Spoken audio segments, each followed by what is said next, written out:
कि एक आदमी इमाम ज़माना को बहुत ज्यादा पुकारता, दिन रात दिन रात दिन रात इमाम ज़माना को पुकारता। उसका कोई शुगल नहीं है, कोई काम नहीं है, सिर्फ अपने इमाम ज़माना को मौला मौला मौला मुझे ज़ियारत करा दो, मौला मुझे ज़ियारत करा दो, मौला मुझे ज़ियारत करा दो। दिन रात वजीफा पढ़ता है मौला का। एक दिन मौला आ गए, इमाम ज़माना आ गए, उसके घर में गए, कहने लगे मेरे आशिक तू मुझे पुकारता था, मैं आ गया, लेकिन ऐसा कर, ये जिस घर में तू रहता है आधा कल अपने भाई को दे देना। कहा क्यों? कहा इसलिए कि तेरे बाप ने दोनों को दिया था, तू अकेला बैठा है इस घर में, अब तू घर दे देना। कहने लगा अच्छा अच्छा मौला। उसके बाद कहने लगे अच्छा बीवी को भी छोड़ देना अपनी कल, बीवी को छोड़ देना। कहा क्यों?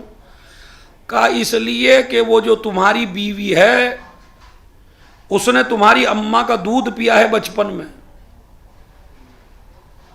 तुम्हारी खाला मर गई थी, खाला की लड़की है ये तुम्हारी बीवी, तो छोटी सी थी, तुम्हारी अम्मा ने दूध पिला दिया, दूध पिलाने के बाद तुम्हारी शादी हो गई इससे, तो अब ये तुम्हारे लिए हराम है। अब उन्होंने देखा यार 2-3 बच्चे हो चुके हैं पहले,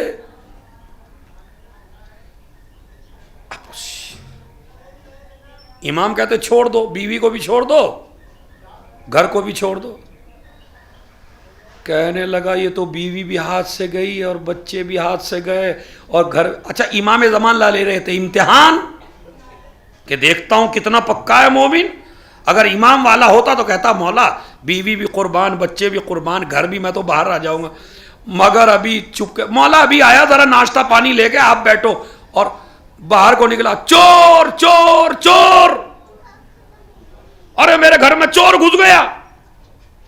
अब पूरी पब्लिक आई दौड़ने के लिए, घर में कोई भी नहीं। इतना बड़ा आशिक फेल हो गया इमाम ज़माना के इम्तिहान। ऐसे ही हम और आप आज कह रहे इमाम ज़मान आ जाएंगे, इमाम ज़मान आएंगे, इमाम ज़मान आए, हम फेल हो जाएंगे, औरतें फेल होंगी हमारी। ये काहे में फेल होंगी पता? इमाम ज़माना कहेंगे ये जिस तरह तुम अज़ादारी कर रही हो इस तरह है ही नहीं। कहने लगी यो अजीब आया,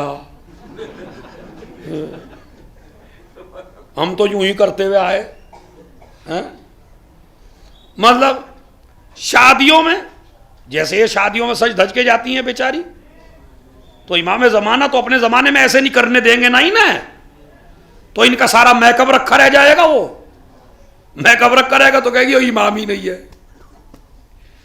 हमारी मौलवियों को अपनी भी बता दूं, हमारी क्या होगी। मैं आ गया हूं ज़हरा का लाल इमाम ज़मान, तुम मौलवियों ने मेरे नाम पे इतना इतना खुम्स इकट्ठा किया, खुम्स मेरा हक है, लाओ मुझे दो।